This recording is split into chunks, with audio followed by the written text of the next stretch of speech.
বামপন্থী এবং তৃণমূল কংগ্রেস কতটা হিপোক্রেট এবং কতটা হিপোক্রেসি এরা মেনটেন করে, এটা তার প্রমাণ যে যারা সরস্বতী পুজো হতে দেয় না তারা সর্বতভাবে সাহায্য করে। এবং এখানে কিন্তু দুজনের মধ্যে কোনো শত্রু নেই, দুজন একসাথে মিলে, এই যে বলি সব রসুনের পেছন দিকটা এক জায়গায় হয়ে যায়, সেরকম সব সিউডো সেকুলাররা একসাথে হয়ে ইফতার পার্টি করানো হচ্ছে।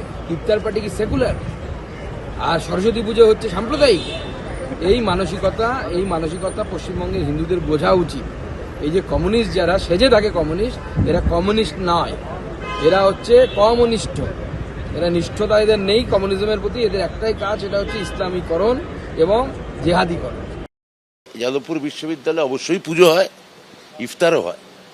আমাদের এখানে যে কোনো বিশ্ববিদ্যালয়ে পুজো হতে পারে, ইফতার হতে পারে, বড়দিনের অনুষ্ঠানও হতে পারে। এমনকি শিখ ধর্মাবলম্বীদের জন্য যদি কোনো অনুষ্ঠান যদি ওখানে হয়, বৈশাখী বা ইত্যাদি, কোনো বিশ্ববিদ্যালয়ে যদি ছাত্রছাত্রীরা পালন করে, তো তাতে সমস্যা কোথায়? আমাদের রাজ্যে এগুলো হবে, এগুলো বিজেপির রাজ্য সভাপতির বোঝার কথা নয়, বুঝতে চানও না। ওনার রাজনৈতিক যে দৃষ্টিভঙ্গি, সেটা ইফতারকে বাধা দিতে চায়।